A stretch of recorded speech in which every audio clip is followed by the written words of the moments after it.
Ang waiter ay nagbayad ng bill para sa isang matandang babaeng salat sa buhay at natanggal sa trabaho ng may-ari ng restaurant.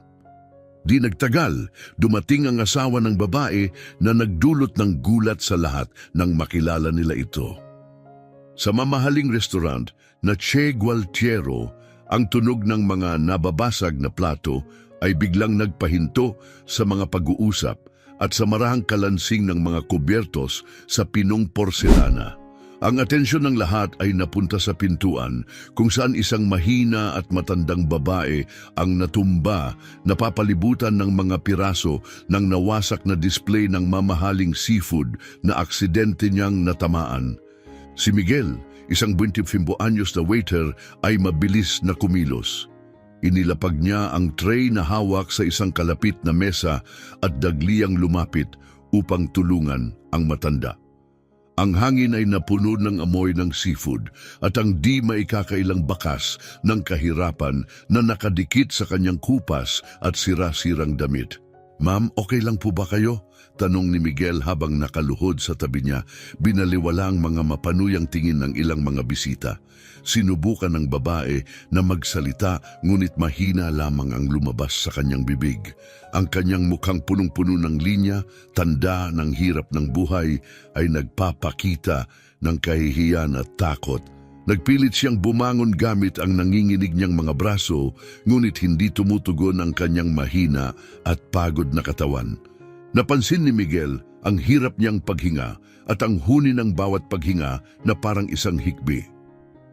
Inaatake siya ng hika, sabi ni Miguel, na naalala ang mga sintomas mula sa kanyang napag-aralan sa isang first aid class. Naging mas tense ang atmosfera sa restaurant. Ang mga bulungan ay napalitan ng mga nag-aalalang boses at sigaw ng kabalisahan. Tumawag ng ambulansya, sigaw ng isang babaeng naka-eleganting suit habang inilabas ang kanyang telepono sa gitna ng kaguluhan. Mananatiling kalmado si Miguel. Lumapit siya nang mas malapit sa babae at binigyan ito ng katiyakang boses. "Ma'am, ako po si Miguel at narito ako para tumulong. Subukan niyo pong huminahon at sumabay sa akin sa paghinga. Okay po?" Tumango ang babae ng mahina. Ang kanyang mga mata ay nagpapakita ng pasasalamat at kaba. Tinuruan siya ni Miguel ng tamang paraan ng paghinga. Idinidiin ang bawat hinga upang tularan ng babae. Huminga po ng dahan-dahan sa ilong, 1, 2, 3. Ngayon, ilabas po ang hangin sa bibig, parang pinapatay ang kandila. 1, 2, 3, turo ni Miguel, nananatiling nakatitig upang mapanatili ang atensyon ng babae. Habang tinutulungan ni Miguel ang matanda, ang maitre d' ng restaurant na si Roberto, isang payat na lalaki, ay pilit na pinapanatili ang kaayusan sa mga bisita. Marami sa kanila ang tumayo upang makita ang nangyayari. "Mga ginoo at ginang, pakiusap, bumalik po kayo sa inyong mga upuan. Kontrolado na po namin ang sitwasyon," paulit-ulit na sabi ni Roberto, ngunit ang nanginginig niyang boses ay naglalantad ng kanyang kaba. Sa kusina, ang head chef na si Marcelo Ortega, isang matabang lalaki na kilala sa kanyang perpektong bigote, ay nagmamasid ng may interes mula sa likod ng mga swinging doors. "Anong nangyayari dito?" Galit na tanong ni Marcelo habang namumula ang mukha mula sa init ng kalan at tumataas niyang pagkabahala. Tahimik ang silid, nakatuon pa rin ang lahat kay Miguel at sa matandang babae. Nagpatuloy si Miguel sa paggabay sa kanyang paghinga, nakaramdam ng ginhawa nang mapansin niyang humihina ang tunog ng kanyang hingal. "Ang galing niyo po," mahinang sabi ni Miguel, hawak ang manipis na kamay ng babae. "Patuloy lang po kayong huminga ng ganito, darating na ang ambulansya." Sa sandaling iyon, dumating si Rolando Perez, ang manager ng restaurant, mula sa kanyang opisina sa likod. Ang matalas niyang suit at maayos na buhok ay nagpapahiwatig na mas iniintindi niya ang reputasyon ng restaurant kaysa sa kalagayan ng matanda. "Anong kaguluhan ito?" Mariing tanong niya, ang boses ay parang kutsilyong pumutol sa mga bulungan. Ang mga mata niya ay nakapako kina Miguel at sa matandang babae ang mukha niya ay bakas ang hindi pagkatanggap. "Miguel, ano itong ginagawa mo?" Singhal ni Rolando. Halos hindi lumingon si Miguel mula sa ginagawa niya. "Mr. Perez, inaatake po ng hika ang matandang ito. Tinutulungan ko po siyang huminga. Habang hinihintay ang ambulansya, paliwanag ni Miguel, hindi tumitigil sa pagtulong."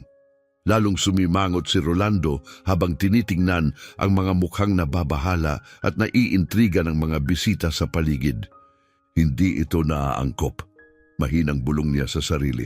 "Roberto, dalhin mo ang babaeng ito sa opisina ko ngayon. Hindi pwede ang ganitong eksena sa gitna ng dining area." Napahinto si Roberto, halatang alanganin sa utos. "Pero, sir, baka lumala ang kalagayan niya kung ililipat natin siya. Dadalhin mo siya sa opisina ngayon," mariing utos ni Rolando, habang lalong namumula ang mukha. Si Miguel, na patuloy na tumutulong sa matanda, sa wakas ay tumingin sa kanyang boss. "Mr. Perez, respeto po, pero hindi natin siya pwedeng ilipat. Mahalagang manatili siyang nakahiga at ipagpatuloy ang mga ehersisyo sa paghinga hanggang dumating ang mga paramedic." Naging mas tense ang paligid. Pinanood ng mga bisita ang sagutan nila na may halong gulat at pagkondena sa kakulangan ng malasakit ng manager. Ang isang magkasintahan sa kalapit na mesa ay nagsimulang magligpit ng gamit, nagkomento tungkol sa kawalang puso ng sitwasyon. Dahil sa negatibong reaksyon ng mga bisita, napilitan si Rolando na umatras. "Sige, pagamin niya ng may sapilitang tono, pero kapag dumating na ang ambulansya, siguraduhin mong maayos ang lahat. At Miguel, kailangan nating mag-usap mamaya." Habang nagpatuloy ang sagutan, unti-unting bumuti ang paghinga ng matanda. Bahagyang bumalik ang kulay sa kanyang mukha at ang takot sa kanyang mga mata ay napalitan ng pagod na ginhawa. "Salamat," mahinang sabi niya, bahagyang pinisil ang kamay ni Miguel. "Hindi ko alam kung anong gagawin ko kung wala ka, hiho." Ngumiti si Miguel bilang tugon. "Walang anuman po, ma'am. Maaari ko po bang malaman ang pangalan ninyo?" "Carmen," bulong niya pilit na ngumiti na lalong nagpabuti sa kanyang itsura. "Carmen Herrera, ikinararangal ko pong makilala kayo, Doña Carmen," masuyong sabi ni Miguel. "Sa tingin niyo po ba kaya niyong umupo ng kaunti?" Sa mahinang tango, pumayag si Carmen. Maingat siyang inalalayan ni Miguel upang makaupo sa pinakamalapit na dingding. Doon niya napansin ang isang bagay na hindi niya agad nakita sa gitna ng kaguluhan. Ang maliit na plastic na bag ni Carmen na puno ng mga basyo ng lata at bote, halatang kinuha mula sa kalye. Biglang tumama kay Miguel ang mapait na katotohanan. Hindi lamang isang matandang babae na nangangailangan ng tulong medikal si Carmen. Siya'y isang taong walang tirahan, malamang na pumasok sa restaurant para takasan ang lamig o umaasang makahanap ng pagkain. Nabalot si Miguel ng habag at galit habang pinagmamasdan ang ilang bisita na nagbibigay ng mga tingin ng awa, ngunit may halong paghusga kay Carmen. Paano sila nagkulang sa malasakit? Hindi ba nila nakikitang isa siyang tao na nasa matinding pangangailangan? Bigla, narinig na ang paparating na sirena ng ambulansya, papalapit na. Isang kolektibong ginhawa ang naramdaman sa buong lugar. "Malapit na po sila, Doña Carmen," sabi ni Miguel. Mahinang tinapik ang balikat niya. "Malapit na po kayong maalagaan." Tumango si Carmen, ngunit bakas sa kanyang mga mata ang pag-aalala. "Hiho," bulong niya ng may takot, "hindi ko kayang bayaran ang ambulansya o ang ospital. Pumasok lang ako dahil napakalamig sa labas at ang bango ng pagkain." Naputol ang kanyang boses at nagsimulang tumulo ang kanyang mga luha. Naramdaman ni Miguel ang pagbigat ng kanyang lalamunan. Pinukaw ng matinding damdamin, gumawa siya ng mabilis na desisyon na magbabago sa gabing iyon at marahil sa hinaharap. Huwag po kayong mag-alala tungkol diyan ngayon, Doña Carmen. Sinabi niya ng matatag. Ako na po ang bahala. Sa sandaling iyon, dumating ang 2 paramedic sa restaurant, handang tumulong. Agad silang sinalubong ni Miguel, ipinaliwanag ang kalagayan ni Carmen habang sinimulan ng mga ito ang pagsusuri. Samantala, lumapit siya kay Roberto na tila naibsan ang kaba habang pinagmamasdan ang sitwasyon. Roberto, mahinang sabi ni Miguel, inilalayo siya saglit. Maaari mo ba akong tulungan? Pakiabot naman po ako ng resibo mula sa mesa na iyon. Sa mesa? Tanong ni Roberto, nagtataka, pero wala naman silang in-order ngayong gabi. Alam ko, kalmadong sagot ni Miguel. Pakiabot lang po ng blankong resibo. Tumango si Roberto bagaman nalilito at pumunta sa rehistro upang kunin ang hinihingi ni Miguel. Habang tinapos ng mga paramedic ang kanilang pagsusuri, kinumpirma nilang ang kalagayan ni Carmen ay bumuti na, ngunit iginiit ang pangangailangan ng pagpapaospital para sa karagdagang pagsusuri at posibleng gamutan. Nagsimulang tumutol si Carmen ng mahina, ngunit mabilis siyang pinakalma ni Miguel. Ito ang mas makabubuti, Doña Carmen. Hayaan mong maalagaan kanila, mahina niyang hinimok. Sa isang paghinga ng pagsuko, pumayag si Carmen at maingat siyang iniangat ng mga paramedic sa stretcher. Sa sandaling iyon, bumalik si Roberto dala ang blankong bill na hiniling ni Miguel. Kumuha si Miguel ng ballpen mula sa kanyang bulsa at matapang na isinulat ang 00. Halos lahat ng ipon niya na nakalaan para sa isang segunda manong motor, ngayoy inilaan para sa agarang pangangalaga kay Carmen. Inabot niya ang bill at debit card sa mga paramedic, sabay sabi, ito ang para sa transportasyon niya at ilang gastusin sa gamutan. Siguraduhin niyong makuha niya ang lahat ng pangangailangan niya. Namangha ang mga paramedic sa kanyang kagandahang loob at tumango ng may respeto. Isa kang mabuting tao, ani ng isa habang pinoproseso ang bayad. Si Carmen, lubos na naantig, ay inabot ang kanyang kamay kay Miguel. Pagpalain ka ng Diyos, binata. Mahina niyang sinabi na may luha sa mata. Hindi ko makakalimutan ang kabutihang ito. Marahang pinisil ni Miguel ang kamay ni Carmen. Magpagaling ka, Doña Carmen. Habang umaandar ang ambulansya sa tahimik na gabi, ang sirena nito'y pumunit sa katahimikan. Ang buong restoran ay nalugmok sa mataimtim na katahimikan. Ang mga parokyano'y nagbubulungan, halatang naantig sa ipinakitang sakripisyo at kabutihan. Nanatili si Miguel sa pintuan, nagmuni-muni sa mga naganap. Maya-maya naramdaman niya ang isang mabigat na kamay sa kanyang balikat. Paglingon niya, nakita niya si Rolando Perez. May halong inis at respeto sa kanyang mukha. Miguel, malamig na sabi ni Rolando, pumunta ka sa opisina ko. Ngayon, tumango si Miguel ng tahimik, handang harapin ang darating na pag-uusap. Batid niyang maaaring mahirap ito, ngunit kampanteng tama ang kanyang ginawa. Habang naglalakad si Miguel kasunod ni Rolando patungo sa likod ng restaurant, naramdaman niya ang mga titig ng kanyang mga kasamahan at parokyano. May ilang puno ng simpatya, ang iba'y nagtataka at ang ilan na may halong paghanga. Ang opisina ni Rolando ay maliit ngunit marangya, may mesa na yari sa makintab na mahogany at mga estanteng puno ng mga cookbook at mamahaling alak. Umupo ang manager sa likod ng mesa, sabay senyas kay Miguel na maupo sa harap nito. Miguel, panimula ni Rolando na magkasalikop ang mga kamay sa ibabaw ng mesa. Ang nangyari ngayong gabi ay medyo masalimuot. Umayos si Miguel sa kanyang upuan, handang ipaliwanag ang kanyang ginawa. Ginoong Perez, alam kong hindi ito normal na alituntunin pero kailangan ng tulong ng babaeng iyon. Hindi ko kayang. Pinutol siya ni Rolando sa pamamagitan ng pagtataas ng kamay. Ang mabilis mong pagkilos ay maaaring nakapagligtas sa buhay ng babaeng iyon. Kapuri-puri iyon. Huminto siya, ang mukha'y naging seryoso. Ngunit inilagay mo sa peligro ang reputasyon ng ating restaurant. Ang Che Gualtero ay kilala sa pagiging eksklusibo at para sa mga piling kliyente. Hindi natin maaaring payagan ang, sa madaling salita, mga taong walang kaukulang antas na pumasok at magdulot ng ganitong mga insidente. Sumiklab ang galit sa dibdib ni Miguel.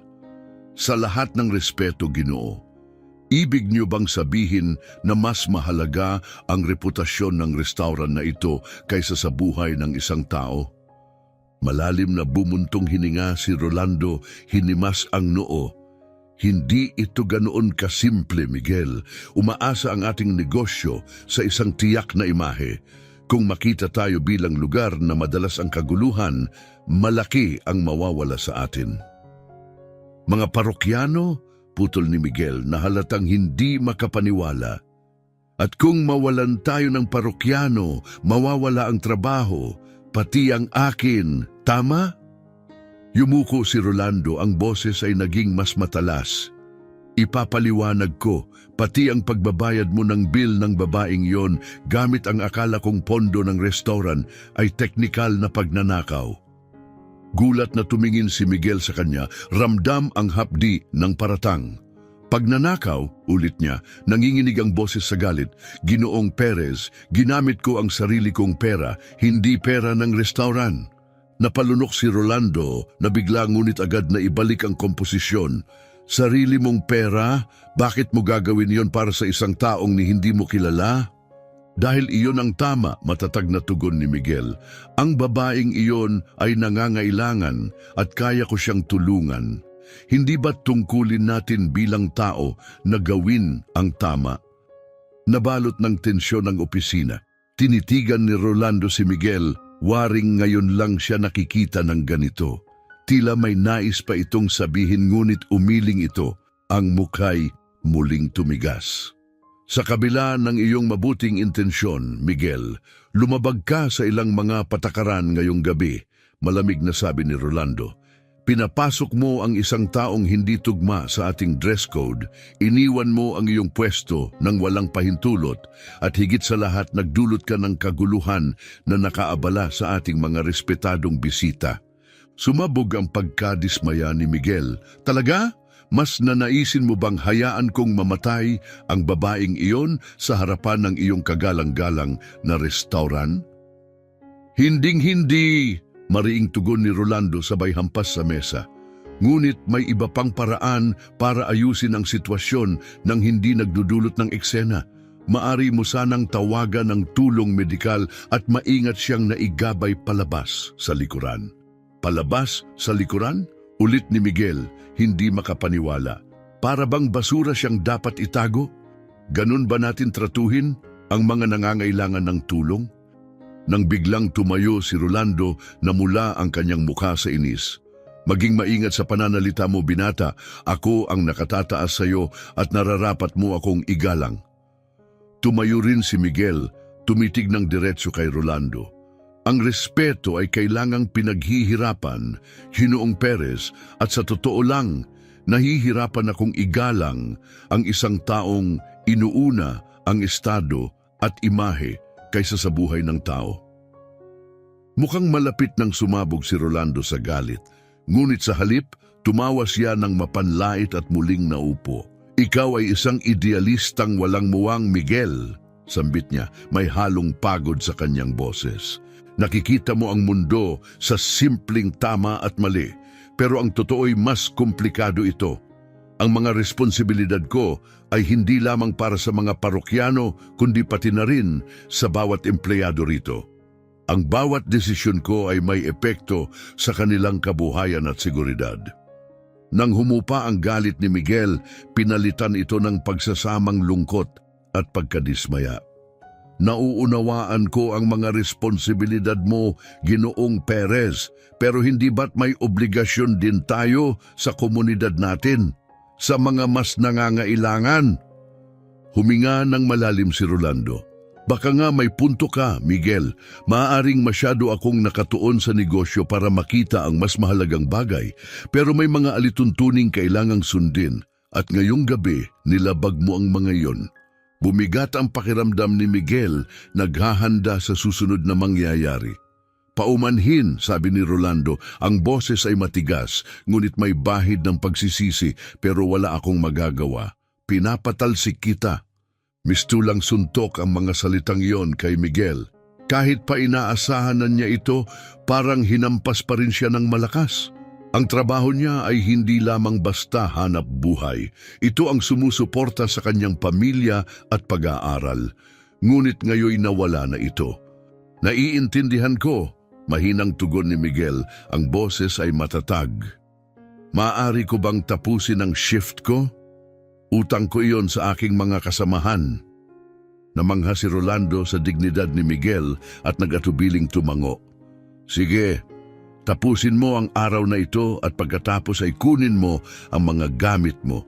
Bibigyan kita ng bayad hanggang sa 1 linggo bilang kabayaran.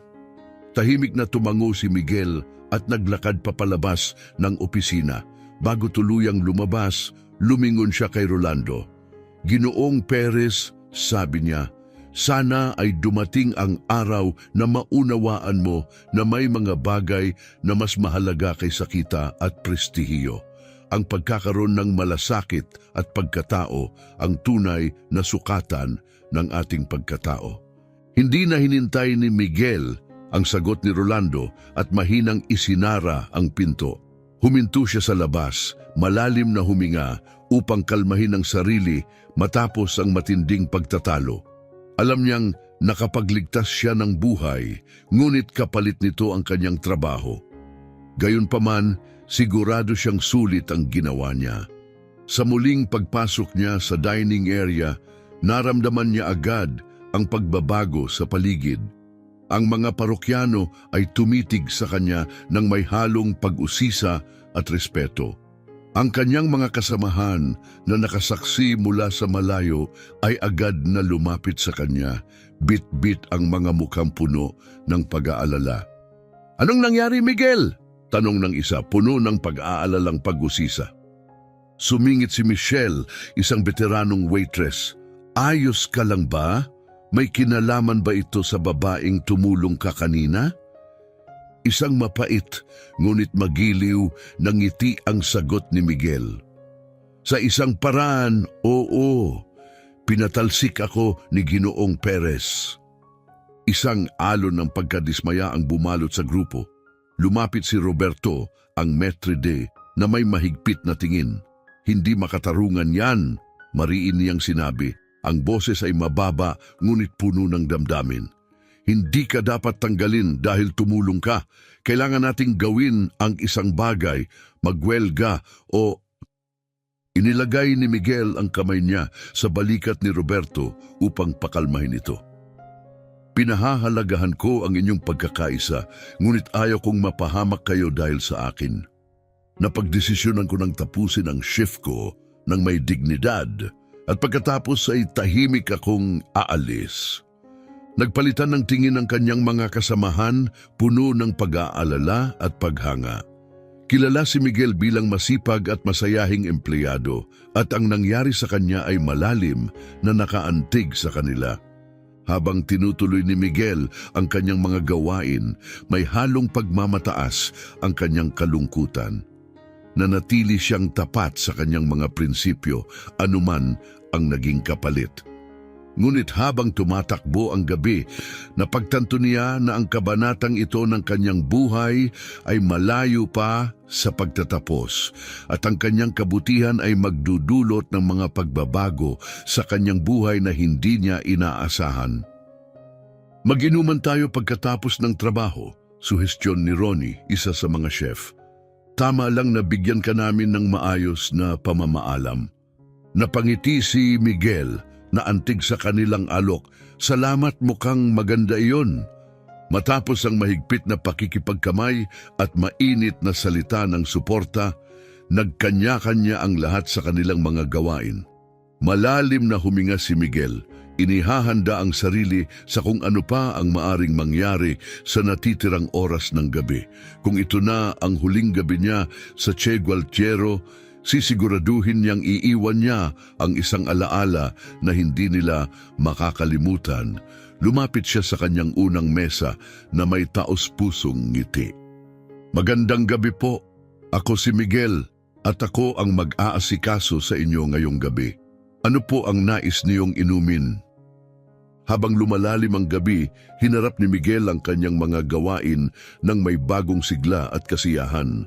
Bawat pagkaing kanyang inihahatid, bawat pakikitungo niya sa mga customer ay naging patunay ng tunay na serbisyo.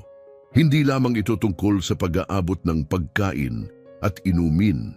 Ito'y tungkol sa pagbuo ng totoong koneksyon sa tao at pagpaparamdam sa mga bisita na sila'y mahalaga at pinapahalagahan.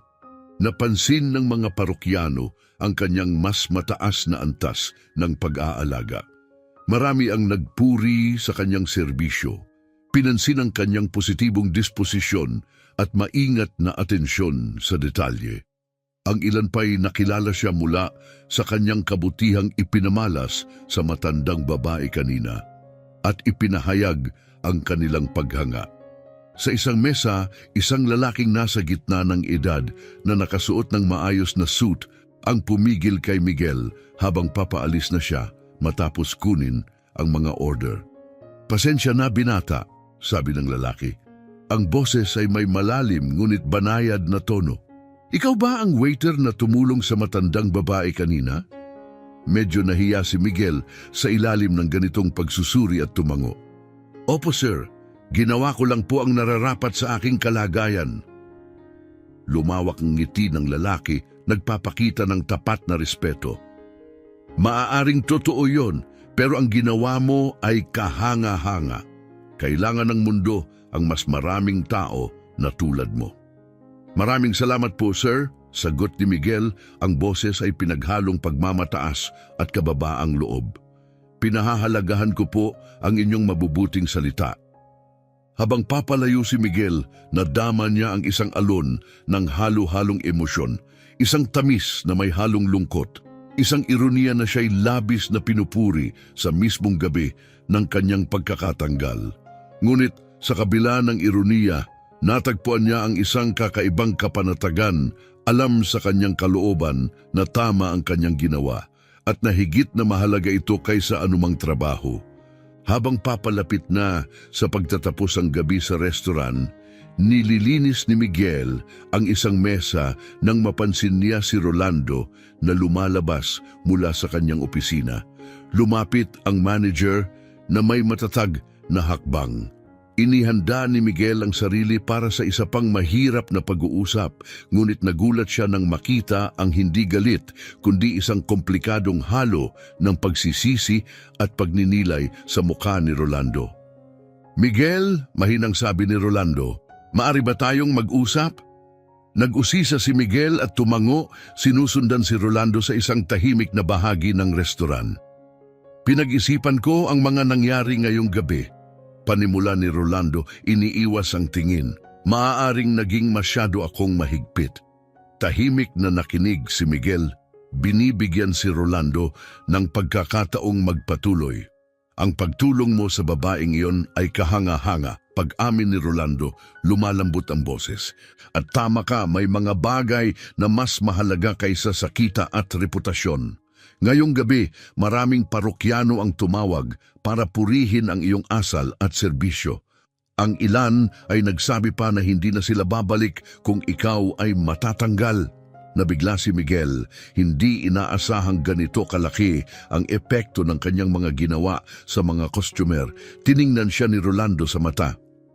"Kung bukas ka rito, nais kong ialok muli sa iyo ang iyong trabaho. Kailangan namin ng mga tulad mo rito, yung may prinsipyo at malasakit." Napahinto si Miguel, naguguluhan. Bahagi ng kanyang sarili ang nais tanggapin ang alok para bumalik sa katiyakan at kalimutan ang gulong naganap. Ngunit isang mas malakas na bahagi ng kanyang sarili, pinalakas ng mga natutunan ngayong gabi, ang alam na hindi na siya maaaring bumalik. Maraming salamat po, Ginoong Perez, sagot ni Miguel matapos ang ilang sandali. Tunay na pinahahalagahan ko ang inyong alok, ngunit malinaw na nagbago na ang lahat. Hindi ko po kayang manatili sa isang lugar na taliwas sa aking mga pinahahalagahan o kung saan ang tao ay hinuhusgahan batay sa mababaw na pamantayan. Tumango si Rolando, waring inaasahan na ang ganoong tugon. Ginagalang at nauunawaan ko ang iyong desisyon, Miguel. Ang iyong pagkatao ay magdadala sa iyo sa tagumpay.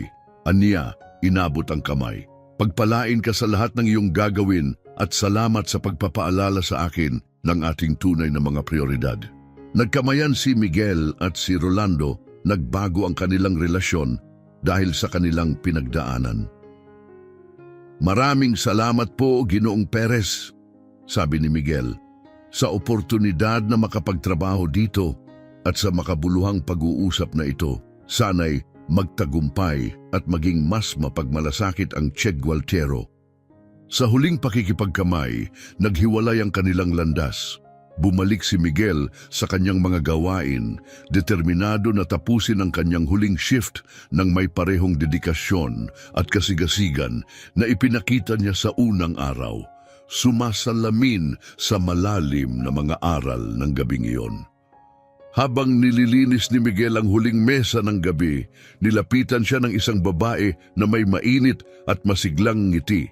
Ang kanyang mga mata ay puno ng kabaitan at malasakit. Magandang gabi, binata, bati nito. Ako si Dr. Aquino, ang doktor ni Doña Carmen. Hindi siya tumitigil sa kakasalita tungkol sa iyo. Naramdaman ni Miguel ang pamumula ng kanyang pisngi dahil sa hiya.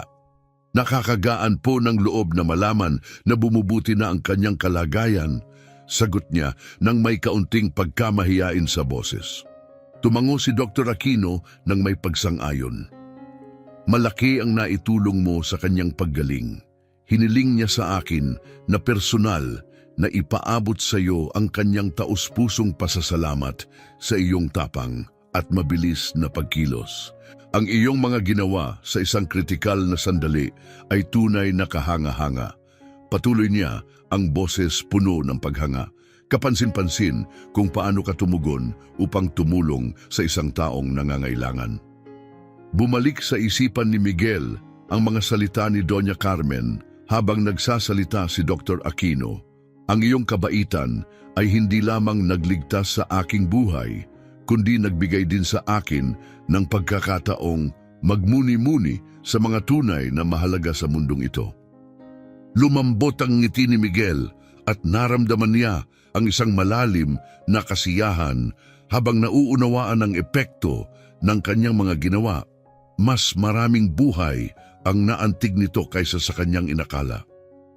Pagpasok ni Miguel sa waiting area, napansin niya ang isang matangkad at prominenteng lalaki na tumayo mula sa kanyang upuan upang batiin siya na may nakalahad na kamay. Ikaw pala ang batang bayani na madalas kong naririnig, sabi ng lalaki nang may init at pagtanggap. Ang kanyang boses ay malalim at magiliw. Ako si Fernando Diaz, asawa ni Carmen. Hinawakan ni Miguel ang kamay nito. Naramdaman ang lakas ng pagkakahigpit at napansin ang mamahaling relo sa pulso ng lalaki. Ikinararangal ko pong makilala kayo, Gino Diaz. Ako po si Miguel Romero. Alam kong sino ka, sagot ni Fernando na may ngiti. Palagi kang pinupuri ni Carmen simula nang siya'y gumaling at ang kabayanihan mo ay umabot na rin sa balita. Medyo nahiya si Miguel. Wala po yun, Ginoo. Sinuman sa aking kalagayan ay gagawin rin ang parehong bagay. Mabilis na sumagot si Carmen, ang tono nito ay matatag. Doon ka nagkakamali. Hindi lahat ay handang isugal ang trabaho para tumulong sa isang estranghero. Ang iyong ginawa ay tunay na kahanga-hanga at iyon ang dahilan kung bakit gusto ka naming makilala. Umupo si Miguel sa tapat nila, nagtataka kung saan patungo ang usapan. Gusto niyo akong makilala? Maaari ko bang malaman kung bakit? Nagpalitan ng tingin sina Fernando at Carmen bago sumagot ang lalaki. Miguel, panimula niya, ang boses ay naging seryoso. May isang mahalagang bagay na dapat mong malaman tungkol sa amin. Ang aking asawa at ako hindi eksaktong tulad ng inaakala mo. Nalito si Miguel. Hindi ko po yata maintindihan, Gino. Nagpatuloy si Carmen. Ang tono nito ay banayad ngunit matibay. Ang ibig sabihin ni Fernando ay hindi talaga kami mga taong walang tirahan. Sa katunayan, kami ay may kaya. Para bang nagbago ang mundo sa paligid ni Miguel matapos ang revelasyon? Ngunit kung ganon, bakit? Tumango si Fernando handang magpaliwanag.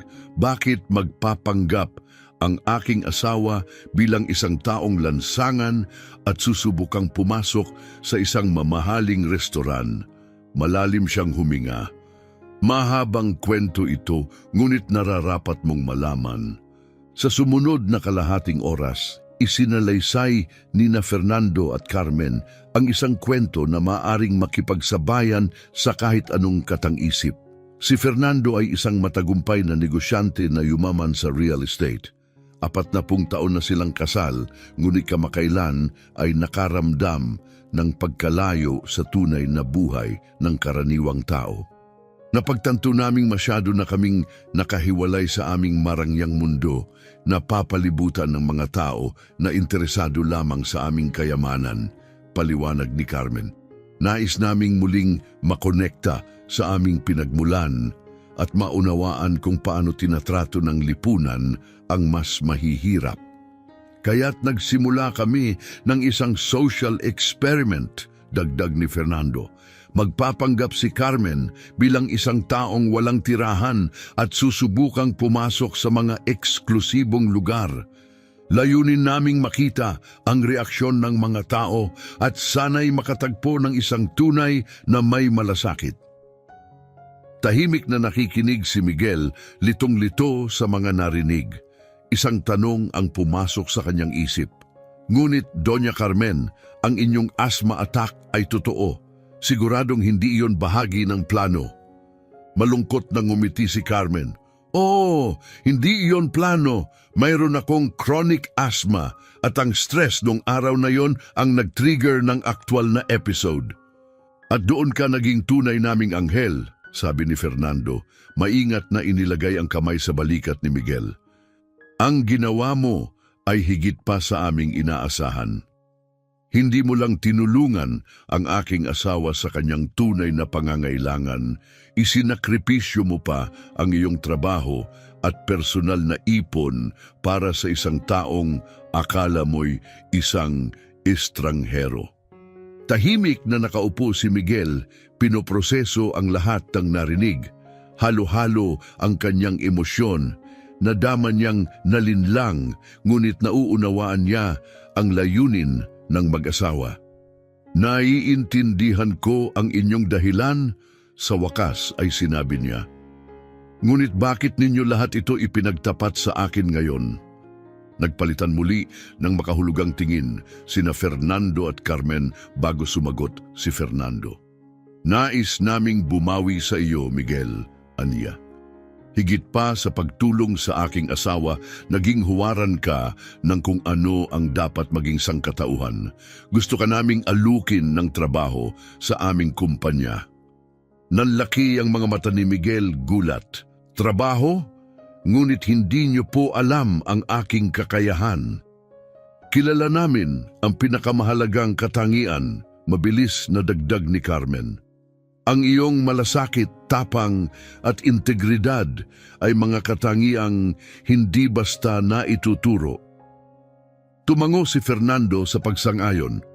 Bukod sa aking real estate ventures, pinamamahalaan ko rin ang isang foundation na tumutulong sa mga taong walang tirahan. Batay sa iyong ginawa, naniniwala akong magiging mahusay kang project coordinator. Ang iyong empatiya at dedikasyon ay malaking tulong sa aming mga proyekto.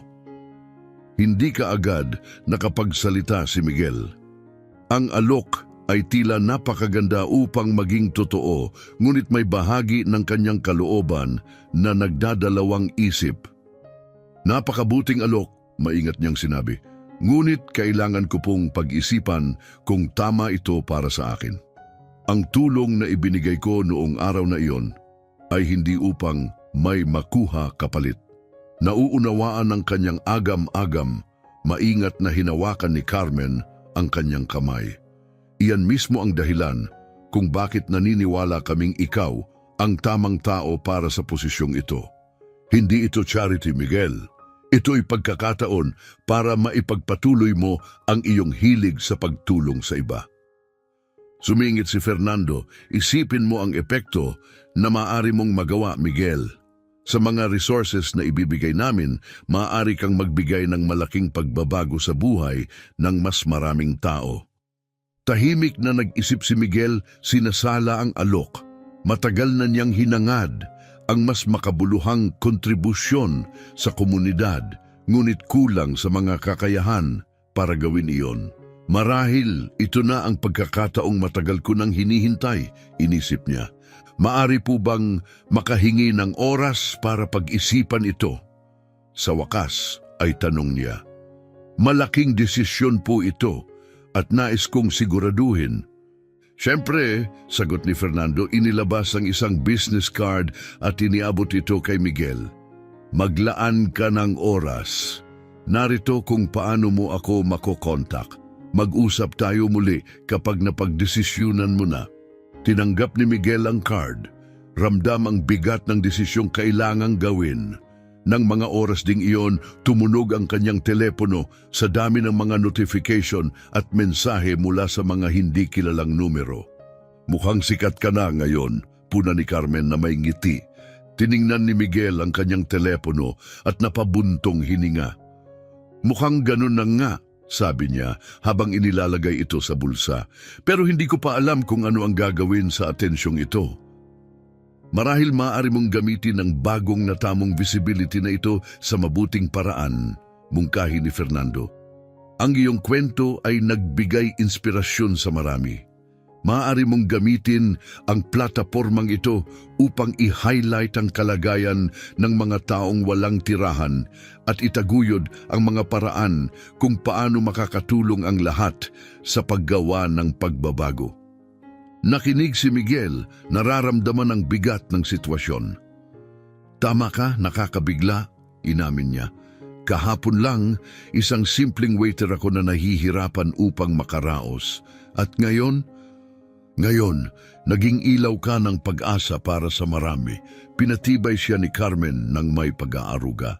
Mabigat na responsibilidad ito, pero sigurado akong handa ka na para dito. Napaputol ang kanilang pag-uusap nang pumasok ang isang nurse sa silid. Pasensya na, tapos na ang oras ng bisita. Kailangan ni Mrs. Diaz ng pahinga. Tumayo si Miguel at iniabot ang kamay kay Fernando at Carmen. Salamat sa lahat, sa pagbubunyag at sa kahangahangang alok na ito, taos-pusong sinabi niya. Pag-iisipan ko ito ng mabuti. Umaasa kaming marinig mula sa iyo sa lalong madaling panahon, sagot ni Fernando habang nagbibigayan sila ng kamay. Habang naglalakad si Miguel palabas ng ospital, naramdaman niyang puno siya ng pananabik, isang pakiramdam na ang buhay niya ay malapit ng magbago ng malaki. 15 minuto matapos niyang umalis sa silid ni Carmen, biglang napuno ang pasilyo ng ingay at aktibidad. Nagmamadaling naglalakad ang mga nurse at guwardiya ng seguridad. Ang kanilang mga boses ay may halong pagmamadali at tensyon. Nagtaka si Miguel at huminto sa kanyang pagninilay sa kafeterya upang siyasatin ang kaguluhan. Doon niya nakita ang isang maayos na nakadamit na lalaki na matinding nag-aaway sa mga gwardya. Isang sandali bago niya siya nakilala, siya si Rolando Perez, ang kanyang dating amo sa Ches Gualtiero na restaurant. Kailangan kong makipag-usap kay Fernando Diaz agad, sigaw ni Rolando. Ang kanyang mukha ay puno ng galit at inis. Alam kong narito siya. Nag-atubili si Miguel. Iniisip kong dapat ba siyang makialam. Hindi nakaligtas ang kanyang presensya at agad siyang nakita ni Rolando. Ikaw, Itinuturo ni Rolando si Miguel. Ang kanyang tinig ay puno ng akusasyon. Kasama ka ba sa plano na ito? Isang uri ng pagsabotaheng negosyo ko. Bago makasagot si Miguel, lumabas si Fernando sa pasilyo. Ang kanyang ugali ay puno ng awtoridad at kalmado. Ang kaguluhan ay tila huminto sa kanyang paglapit. Mr. Perez, tinawag siya ni Fernando sa isang kalmadong ngunit matatag na tono. Naiintindihan ko ang iyong mga inis, pero hindi ito ang tamang lugar para sa ganitong mga kaguluhan. Kung nais mong pag-usapan ito, gawin natin ito ng pribado at may respeto. Ang postura ni Rolando ay bahagyang lumambot sa harap ng awtoridad ni Fernando, pero nanatili pa rin siyang matigas. Sige, sabi niya nang may pagkairita. Mag-usap tayo pero umaasa akong makakuha ng mga tunay na paliwanag.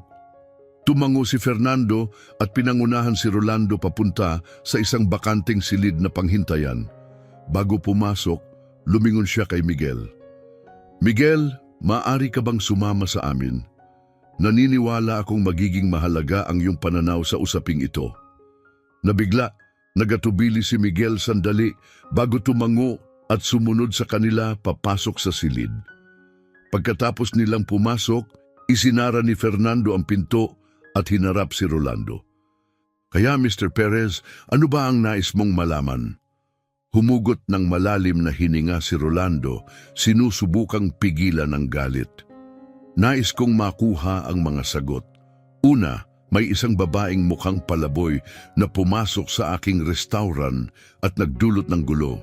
Tapos nalaman kong siya pala ay asawa ng isa sa pinakamayayamang tao sa lungsod.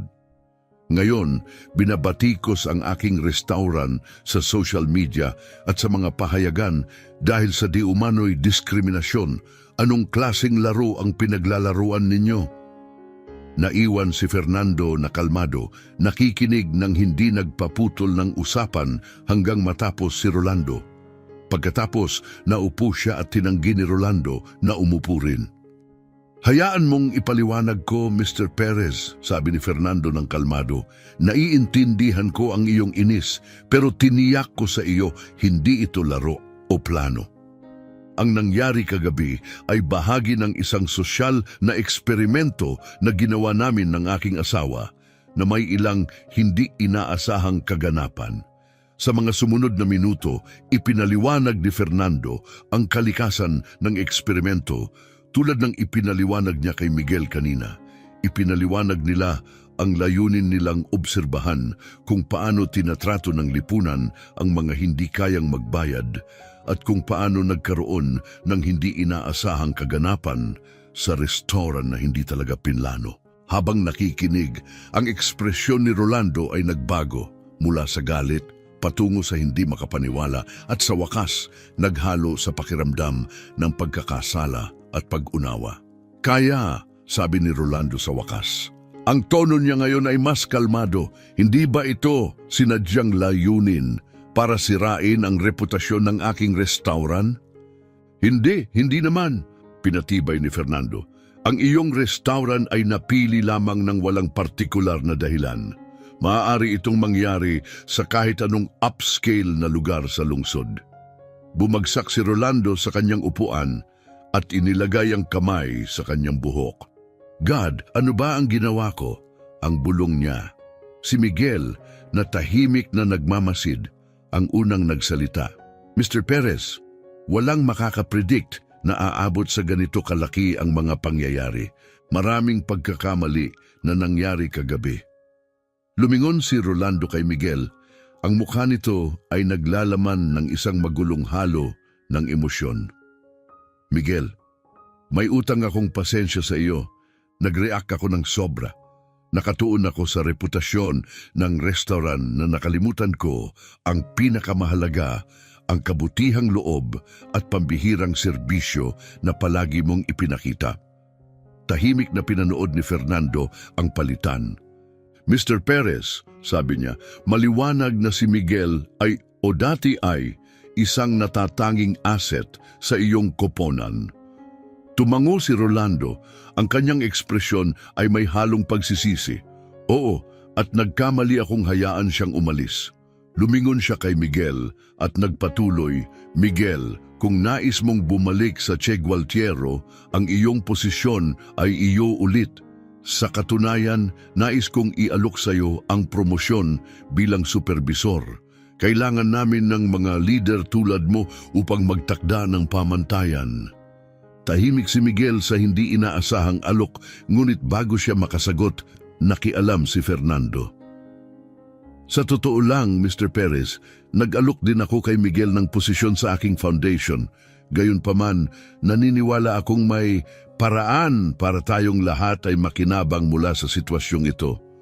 Pumihit si Rolando at Miguel patungo kay Fernando na iintriga. Ano ang nasa isip mo? Tanong ni Rolando. Ngumiti si Fernando nang may pagkaalam. Nagpa-propose ako ng isang kolaborasyon.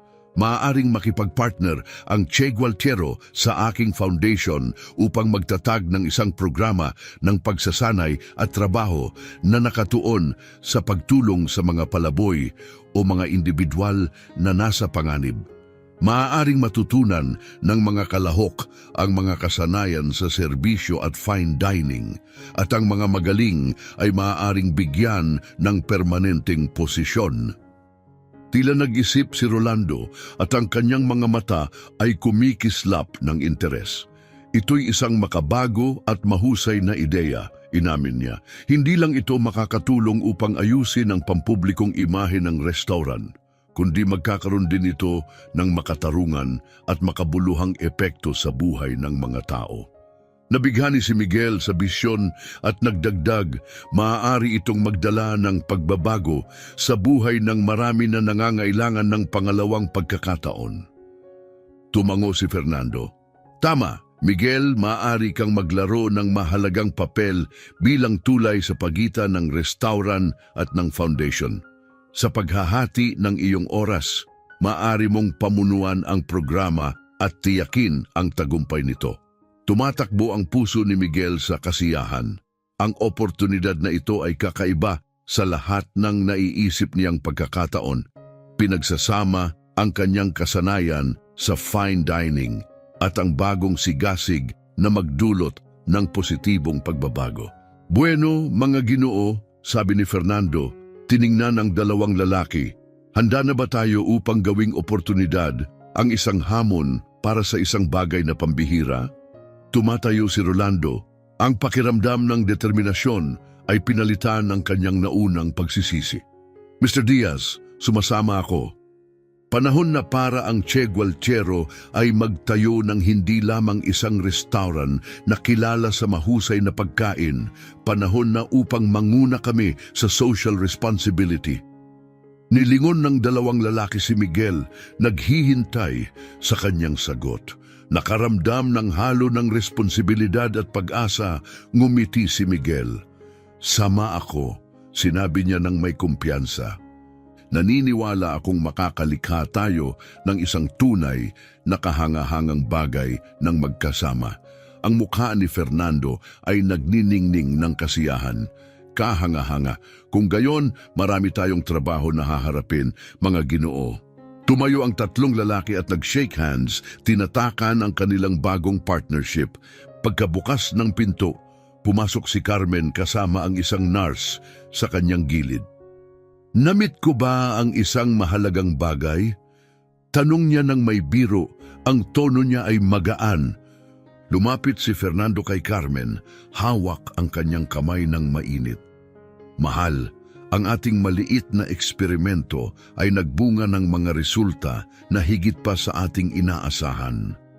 Habang ipinaliwanag ni Fernando ang bagong plano sa kanyang asawa, tahimik na nakatayo si Miguel, nagninilay-nilay tungkol sa kung paano isang maliit na kabutihang loob ang nagpasimula ng isang serye ng mga kaganapan na maaaring magbago ng maraming buhay. Napagtanto niyang kahit ang pinakamaliit na aksyon ay maaaring magdulot ng malalim at pangmatagalang pagbabago.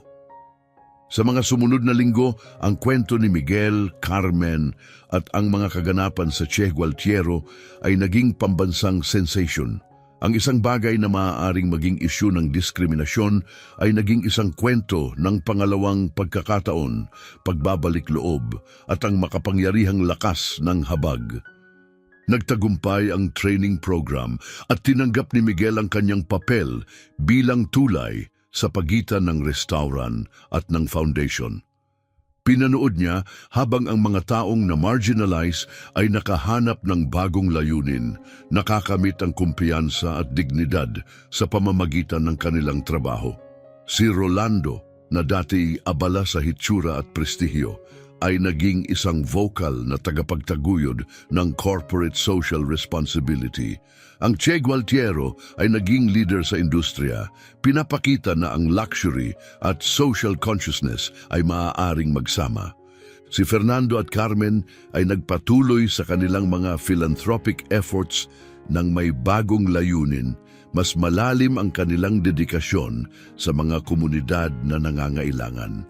Samantala, natuklasan ni Miguel ang kanyang tunay na tawag, hindi bilang isang waiter lamang, kundi bilang isang guro, isang konektor at isang puwersa ng pagbabago.